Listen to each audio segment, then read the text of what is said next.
I think one area too that really does a disservice to men when it comes to truth is I think this happens on accident, maybe subliminally, sometimes in church and with church leadership, where churches I think struggle with like getting people to assimilate around their culture, their values, and their morals. Okay, so this is whether it was in the Bible, Book of Acts, all these New Testament books where you see Paul and these guys going, dude, Corinth, what is wrong with you morons? Stop doing, you know what I mean? They're always trying to like get people a little bit more in line. Like literally hurting sheep. Stop thinking like that. Stop thinking homosexuality is good. They're always like trying to bring people's rein in their morals and values. Yeah. And so this is something that's going to happen inevitably throughout, the Christian movement or whatever.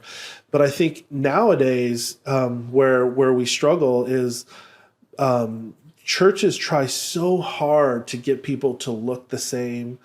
They do this subliminally where they want people to look the certain way, walk into church a certain way, dress a certain way. Yeah.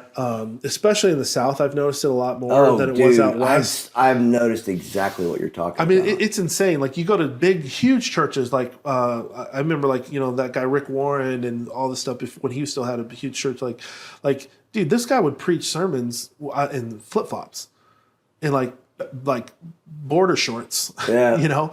But like if you go to the South and the pastor was wearing flip flops, like half the church would leave. Yeah. They would think it's ungodly or it's not, showing your best for God or whatever. And so there's differences there. But what I'm trying to say around truth is I've noticed so much how like churches try to rein in truth. Have you noticed how the leadership tries to look like, if it's a cool pastor, the leadership will do the same. They'll dress like him. They'll have their hair like him. They'll be bald if that's what he is. I mean, have you seen that? You know what I'm talking about? Yeah. Oh yeah, or like a young pastor starts doing well, or he has a great sermon or something, and then everyone's got the same leather jacket with a little collar, and the little or all the worship leaders start dressing the same. Isn't that crazy? It's totally weird. Like and here's the thing, like they don't realize that because they're so insulated and they're like sedated with these people around them that they just think, oh my gosh, dude, you look so great. Like they have all yes men and women around them. Yeah, that's dangerous, They have no idea that right outside of that layer, people are going, dude, you've got to be kidding me. Did he really think he like that? Everyone knows he doesn't dress like that. Like, and so I think we it's something that we really struggle with in church is like getting to the real truth, supporting truth in men, and helping men understand their own truth. There's a very fine line between how much grip do you want on people's lives. Because we want them to look a certain way. We want to keep. We'll use phrases like, "Oh, it's our church's DNA. It's our church's spiritual DNA." But really, almost all of those kind of man-made rules or cultural rules are completely man-made. And they can sometimes, maybe they can be inspired by God or whatever. But I think churches need to be careful in how they go about that, because one of the reasons there's such a mass exodus in churches, especially like the Western church, is because people are coming to this realization that these things are not godly. These things are not actually in the Bible. These rules, these man-made rules, are not in the Bible. For instance, like somebody will say, some church will say, well, oh, you want to be a new person on our worship team. Well, we really don't like how you live your life like this and how you're dating this certain person or whatever. And so we want to create, we don't think that that's truth. But so then the person will say, well, do you have any scripture, pastor, to back that up? No, we really don't have any scripture, but we just don't think like it's smart. Okay, so you don't have any scripture, but like when things are really generalized, when you have to use a generalized scripture, like there isn't actual, like people weaponize that. Yeah, this is what I've learned in doing some seminary, having been a pastor, and just mentoring lots and lots of men is, if it's not specific, it's probably not a major in the Bible. Like if somebody can get to something specific, it's a major. But if it's general, like, well, don't you know you just have to go after God? It's like, dude, what the hell does that even mean Where in did comparison that to come what I'm from? doing? Yeah. Like you could bring that up whether I'm putting my shoes on or parking my car or Right. whatever. Like go after God. Like what does that even mean? Honestly, the person doesn't even know how to articulate it. It's like for them it means something very specific, like how they would do it. But like so this is just what I've noticed. When the advice or the counsel is very generalized, it's usually not really it's not from God. It's just somebody giving them their opinion. Right. But when they can go, hey man, you're not supposed to do this before Right. marriage, or you're not supposed to Yeah. be a man and a 2 man. Corinthians or you're 13:4. Yeah, Right. there's a book in Corinthians about marriage, or there's a Right. book, about this, like, Yeah. or all deacons should be like this. Go look it up in Timothy or whatever, right? Like those things. It's like, hey, they said go look it up, and, Right. read this. That's different. Yeah. It's So a lot more potent. yeah, and I just think like it's very easy now for churches to, like sway off of that, and I think that what it does is it sets up unreasonable and unbearable barriers. for sure. And this is why people don't want to go. They don't want to go to church. They don't want to go back to church. Is because they start feeling like, man, like I can't do that. I can't live up to that. I can't live up to that. What that person thinks. I can't. Whatever. And so it's crazy that the people who are leading churches will actually put up barriers for people to further their walk and get discipled in God. It is insane. And so it's a sad thing that's happened. But hopefully, I just hope that more and more pastors are coming to that realization that they need to major in the majors. I have seen some really good pastors that have made mistakes, and they really do live by love. And it's their core philosophy. And it doesn't matter if you're gay or if you walk in and put out your cigarette on the front sidewalk of the church, or you crush your beer can when you're walking in, you're welcome here. Yeah. Those are the pastors that I believe Jesus would be like. Yep. That does not matter. You're right. Unless that person wants to be a deacon, we're not even going to interview you. Right. You just come. You be Right. you, man, and follow the Lord and listen to what we're saying and do the best you can. And if we don't quit getting closer back to that, to the love, because there's so much judgment passed on so many people, and so many of those churches that you're talking about, the leadership and the groups surrounding the yes men surrounding the leadership, they're so legalistic that I don't want to be any part of that church. Yeah. And I could list a couple that I probably wouldn't be welcome there. Yeah. Because I will tell you what I really think, and they don't want that. Yeah. But I believe you're absolutely right that as men, we do have an obligation to love. Sometimes that's having an unpleasant conversation about what the Bible specifically does say about something, but most of the time it doesn't. Yeah. Most of the time love captures all of it. Yeah. And that's all you're obligated to do in that situation. You don't need to preach at people. Yeah. Makes When me I crazy. became a Christian, I don't know where I got this question, but I asked my senior pastor one day, I said, hey, I became very good friends with him, and I used to meet with him a lot, and I asked him this question. I said, how do I become the most influential for God in my life? And I was like 18 years old.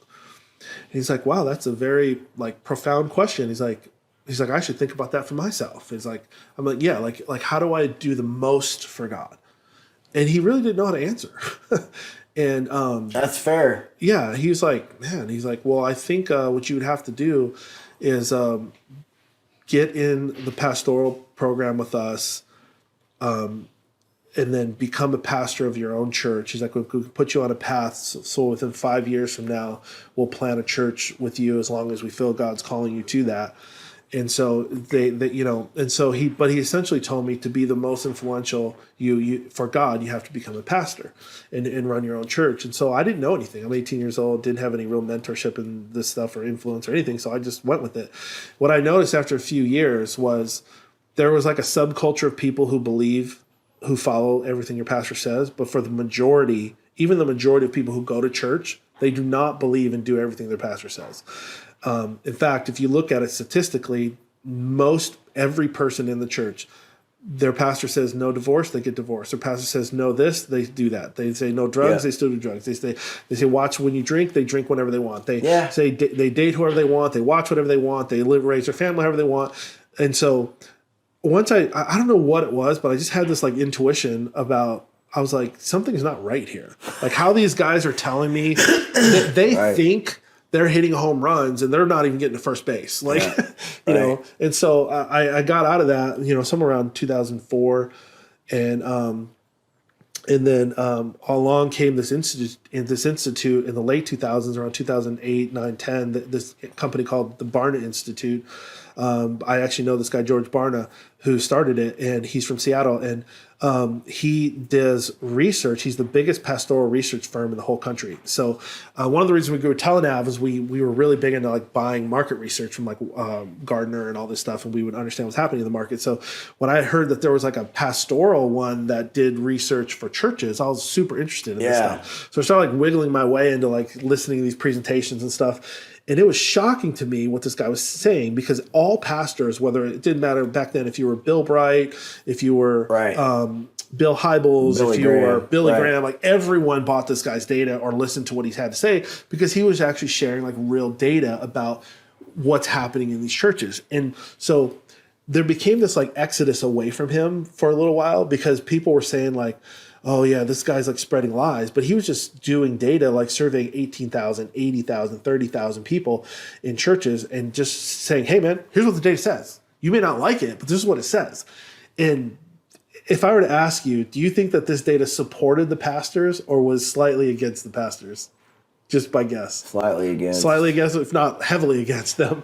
And so it was crazy. Like it basically, like one of the most staggering data points I've ever heard was when they said that pastors in the 60s, 70s, 80s, and into the early 90s, pastors used to be one of the top 5 most influential people in the community. I believe it. Whereas like if you had a problem, you would literally just go down to a local church you've never been to. But you would just knock on the door. Is there a pastor?